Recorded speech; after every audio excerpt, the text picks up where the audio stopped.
Hello there, ladies and gentlemen. This is Moltrap, and I have Colorado with me here, and I also have Diggity with me here, and I also have myself with me here, and I have Lomo with me here, and Tempest with me here on the screen. Lomo on the right. No bubblegum yet. He's saving it. He wants the maximum flavor for those big battles, so he's just gonna pop it in right when he's doing his split. Tempest, a very, very good up-and-coming Protoss player, has been doing really well in some of the personal Star Leagues, or the individual Star Leagues, rather, and has been kind of impressive. So I'm looking forward to a pretty good fight here, actually. Under normal circumstances, I might favor Lomo a little bit, just because I'm a fan of him. I guess he's not really like a terribly unbeatable player by any means, but I like him and I think he's got a good style.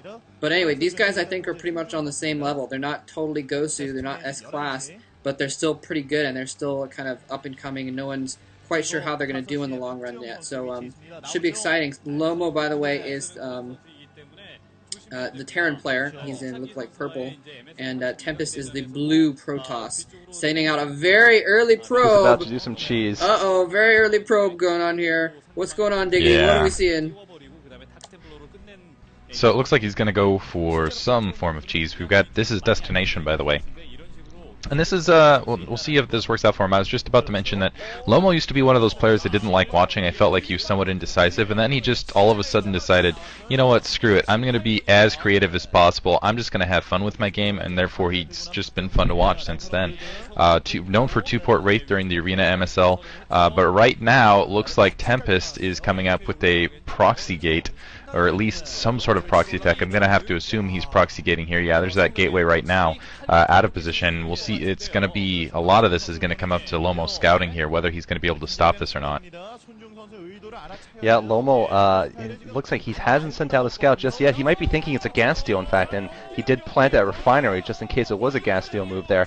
And you know, that's the fact that he put the refinery down is going to make it even slower for his racks coming up here. We're going to see whether he scouts. It looks like he's actually bringing the SCV out into his natural, maybe looking for a proxy in his natural. Is he going to cross the bridge and see the proxy gate? Looks like he will see the proxy gate, so we'll see if he decides to pull all of his SCVs to try to kill it off. I think that might be a good option here, though. Otherwise, he could try to, I guess, put some SCVs on his ramp, but his Marine's going to be so late that it's going to be really hard here. We'll see if Lomo decides to go all in here and just try to pull the SCVs, or what he can do. By the way, this game better live up to expectations, because I've gotten literally 10 PMs requesting me to do this game, and I could see, you know, the beginnings of some true epicness here. But you know, thanks for all the suggestions, by the way. Yeah, it looks like first Zealot is out, and the probe's still doing some harassment inside the base. I think it was probably a smart move for Lomo to not just send out his SCVs, because I think a Zealot still would have gotten out, and then he'd be really, really behind. So he's just going to try and get... Oh, the barracks barely gets up. SCV escapes with its life, just in the nick of time as well. He's going to get a Marine out. I think, you know, Lomo, he says, I'm going to depend on my micro, and I'm going to out-micro you in this case. And there was only one gateway there as well, so it's not completely all-in either. This is almost kind of a pressure, harassment thing. And there we go. Nice micro, putting the Marine there, blocking the Marine with SCVs. It's the Zealot coming in from the other side, but he's going to micro his Marine around very nicely, and just put SCVs in the way so that the Zealots can't get to those Marines. So very nicely done by Lomo so far. He's not quite out of the woods yet, but I think if he can come out of this without losing, I think he's maybe only lost, I don't know if he's even lost a single SCV so far. And the Zealot gets taken down by concentrated Marine SCV fire. So I think Lomo's going to come out of this pretty well in the long run. He's doing a very good job of abusing that gap. I think that gap's actually large enough for Zealots to get through, but still going in between along that, because he didn't put it flush, and putting a proxy back. Oh wow, unbelievable! And still not securing his rate, but yeah, building a factory inside. I've always wanted a player to do this. I remember.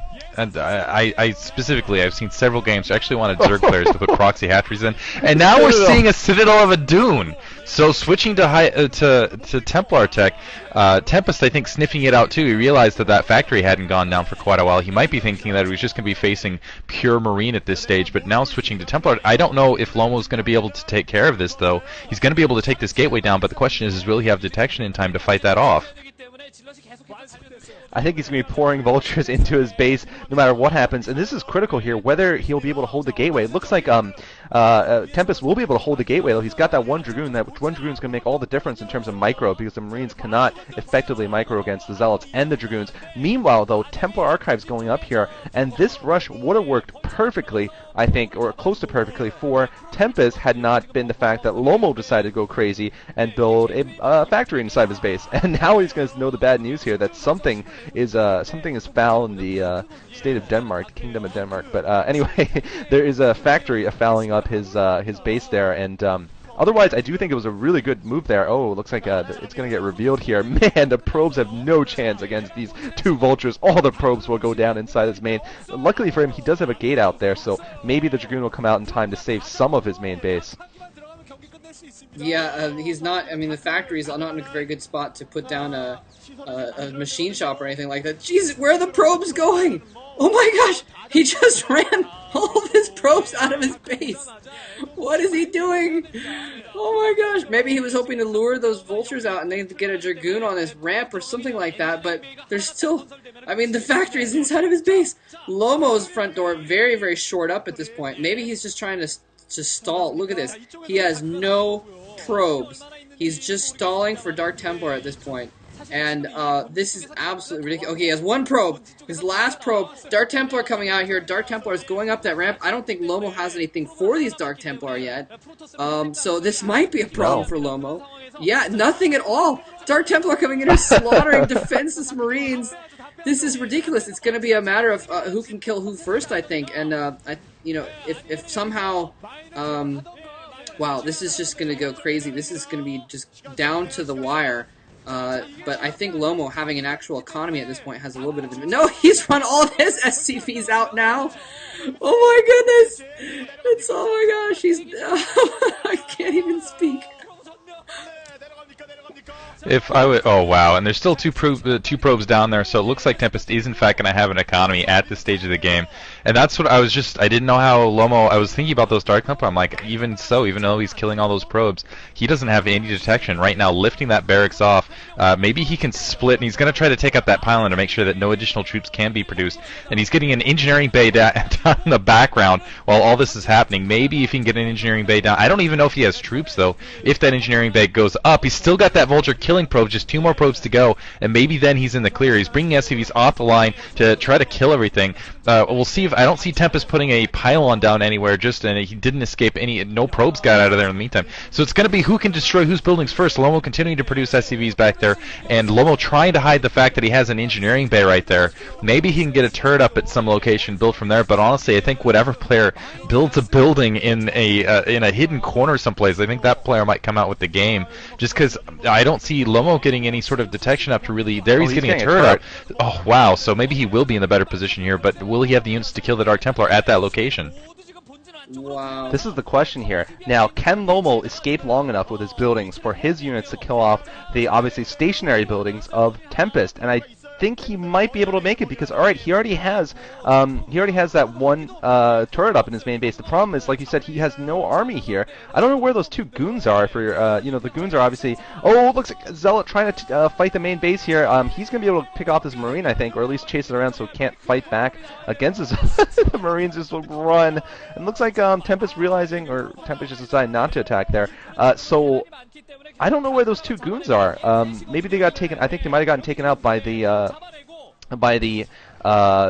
Marines. So I think it's just 1 DT, 2 Zealots left for Tempest. Meanwhile, a bunch of SCVs and 2 Vultures and 2 Marines and a turret for Lomo. I think Lomo could win this. No, but Tempest actually has an economy. I thought he had absolutely nothing left. Let's see how this goes. This is going to be interesting.